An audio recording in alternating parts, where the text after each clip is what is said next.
Hello, this is Jonathan Johnson here today, working with Cisco Packet Tracer again. Today we're going to be configuring default routes. Our objective is to configure default routes, verify configuration and connectivity, and the background is that your company has recently installed a new Cisco 1841 router as its border device.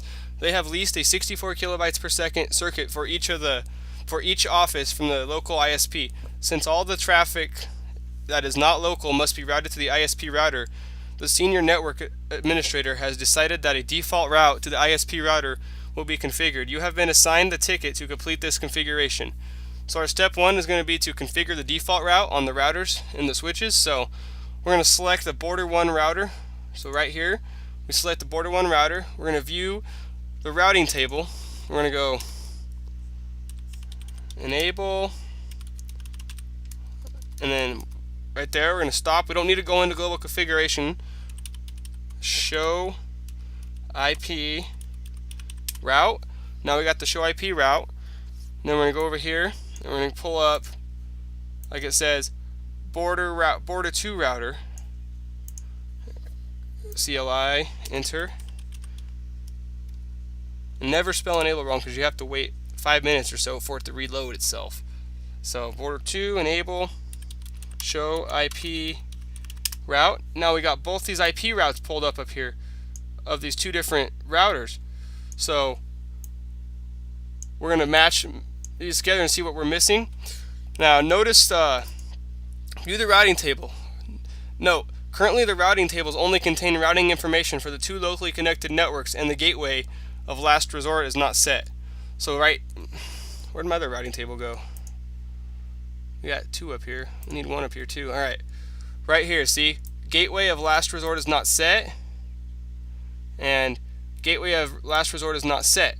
And these are only connected to the locally connected networks. So the routers and the switches and the servers, they're not on here yet. That's what our job is to do. So these are only 2 direct connected. Direct connect fast Ethernet, and direct connect serial, and direct connect serial, and direct connect fast Ethernet. That's all that's on here. So that's all we had to compare those side by side. So step 2 is configure the border 1 router. So we're going to select the border 1 router. We're in here. Now we're going to enter into configuration mode. So conf T, and we're going to configure the default route with next hop address. So we're going to enter the IP route 0.0.0.0 space 0.0.0.0 space 172.16.2.1. Okay, now we got that in. Now we're going to exit privilege exec mode.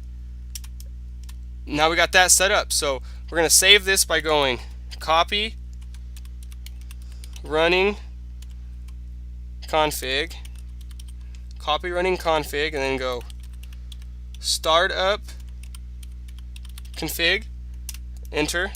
Now it's building a configuration to save that. Now step 3, we're going to configure the border 2 router. So we're done X out of here. So click into the border. Now we're in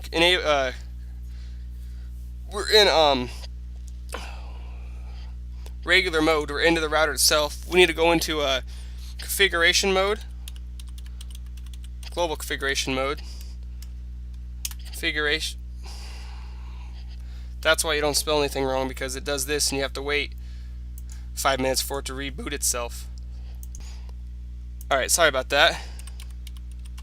Okay, now we're in the global configuration mode on the router 2. Now we're going to configure the default route.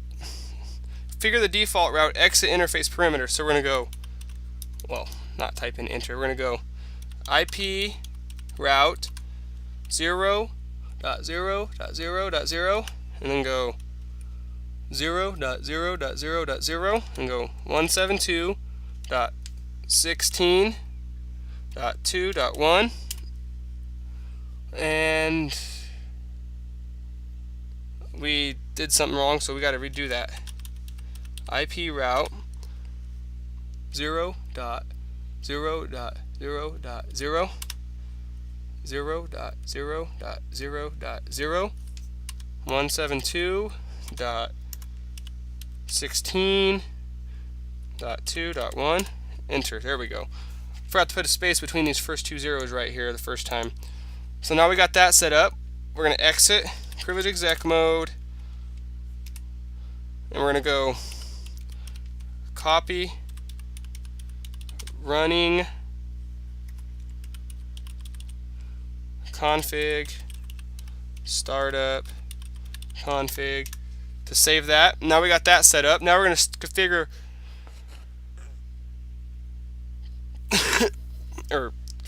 excuse me, verify. Now we're going to verify connections. So we're going to select border 1. Now we got border 1 selected. Now we're going to view the routing table. So we're going to go show IP route, enter. Now it pulls that up, and we're going to select the border 2 router, go in here and go show IP route, enter. Okay, compare these side by side. Now you see we have the gateway of last resort is now set to the network. So the IP addresses we put in that are 172.16.2.1, oh whoops, we got to go back in and reset the gateway on border 2. It did not go in, so we'll go redo that here in a second. But gateway of last resort is 172.16.2.1 to network 0.0.0.0. So the gateway is now on the network of last resort, except for border 2. So we got to go into border 2, and we got to redo the border 2 one again. So figure the default route exit interface parameter. 1 second here. Alright, so we're going to have to redo this one. Now we're going to type in IP, well, I gotta go to configuration mode first. Conf t IP route 0.0.0 0.0.0.0 serial 0/1/1, enter, exit. There we go. I read the top IP address and put it in there twice, so it was trying to read the same IP address on 2 different routers for the network. So now we got that in there for serial interface and not IP address. Now we're going to copy running, well, first exit and go copy running config startup config, enter. There we go. There. Now we're going to go show IP route. Okay. There we go. Now we got border 2 up and running. Okay. Now we got that up. Let's go over here. Let's pull up this one again. Okay. And pull up border 2 along with it. There. Now we got gateway of last resort. Network is 0.0.0.0 to a network of last resort is 0.0.0.0. Gateway is a resort of 172.2. So this one's on the network with the IP address. This one's the closing one for the network on the IP address. So everything's going to be trunked into this one for the ISP through the border 1 router instead of this one. This one's just the other one for everyone's use. So now we got that. Now we're going to select PC0 and enter into the command prompt. Well, pull up the command prompt first. Alright, now we're going to enter ping we're going to ping the DNS server, which is over here. So pull this up. We're going to go ping 10.10.10.250. It's pinging it. And request timed out because the reason the well, we got three back, so we'll ping it again. 10.10.10.250. See, there we go. Now we got all 4 replies from the DNS server. That's exactly what we wanted. The reason we got all 4 replies back from the DNS server is because border 1 is the one that has the network set up, and border 2 is the one for everyone's use. Everyone gets trunked into border 1 from the DNS server instead of going both ways. It's go from here to switch 0 to the ISP and then up to border 1. And from here, the web server goes switch 0, ISP to border 1 and to border 2.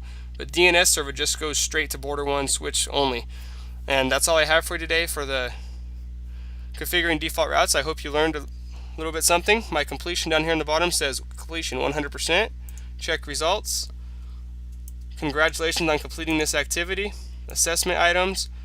We got 1 out of 1 for connectivity tests and 2 out of 2 for routing. So I got 2 out of 2 total. Everything looks good here. I hope you guys learned a little bit something about this activity on configuring default routes. Thank you and have a nice night. Bye.